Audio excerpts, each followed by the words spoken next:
पहाटेच्या शपथविधीवर भुजबळांचा मोठा गौप्यस्फोट. छगन भुजबळ यांनी अजित पवार यांचं राजकारण कसं वाचवलं? भुजबळामुळे दादा उपमुख्यमंत्री. नमस्कार. अजित पवार आणि देवेंद्र फडणवीस यांचा पहाटेचा शपथविधी हा महाराष्ट्राच्या राजकारणातील एक अभूतपूर्व आणि अनपेक्षित घटना होती. 2019च्या विधानसभा निवडणुकीनंतर राजकीय समीकरण जुळण्याच्या हालचाली सुरू होत्या.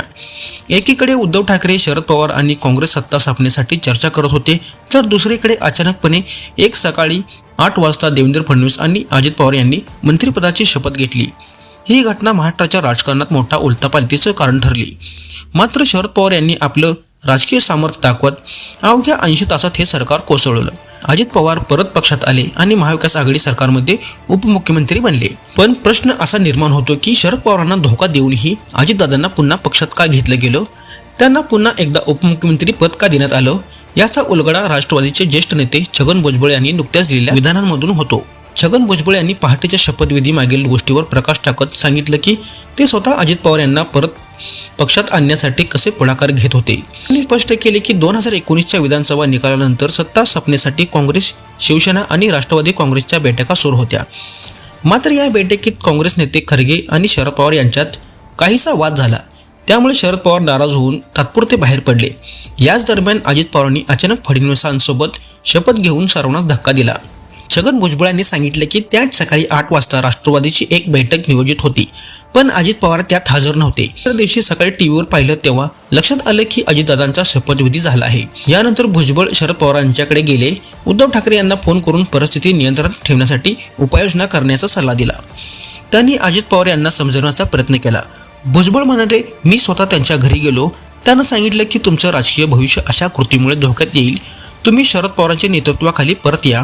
कोर्टाचा निकाल अजित पवारांच्या विरोधात आला, तरीही भुजबळ यांनी त्यांना शरद पवारांकडे परत येण्यासाठी प्रवृत्त केलं. भुजबळ पुढे सांगतात की राष्ट्रवादीच्या बैठकीत त्यांनी ठराव मांडला की अजित पवार यांना परत पक्षात घ्यायला हवं.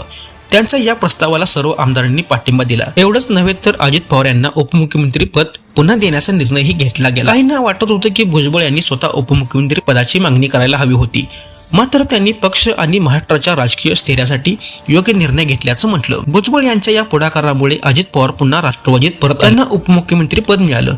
एवढंच नाही तर त्यांच्याकडे राज्याच्या तिजोरीची चावीही देण्यात आली. उद्धव ठाकरे मुख्यमंत्री असले तरी राज्याचं स्टीअरिंग अजित पवारांच्या हातात होतं.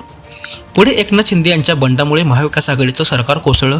मात्र अजित पवार यांचा राजकीय आलेख सतत उंचावत गेला. 2023 मध्ये त्यांनी राष्ट्रवादीत फूट पाडत 40 आमदारांसोबत महायुतीत प्रवेश केला. तिथेही त्यांना उपमुख्यमंत्री पद देण्यात आलं. छगन भुजबळ यांनी घेतलेल्या निर्णयामुळे अजित पवारांचा राजकीय अस्तित्वाचा मोठा प्रश्न सुटला. आजही ते राज्याच्या राजकारणात महत्त्वाची भूमिका बजावत आहेत. 2019च्या शपथविधीनंतर त्यांना पक्षात घेतलं गेलं नसतं तर दादा आज कुठे असते, हा प्रश्न चर्चेचा विषय बनला आहे. तुमचं मत काय? पहाटेच्या शपथविधीनंतर अजित पवारांना पुन्हा उपमुख्यमंत्री पद का दिलं गेलं असावं? तुमची प्रतिक्रिया आम्हाला कमेंट बॉक्समध्ये जरूर कळवा आणि अशाच प्रकारच्या व्हिडिओसाठी आपल्या चॅनलला सबस्क्राईब करायला विसरू नका.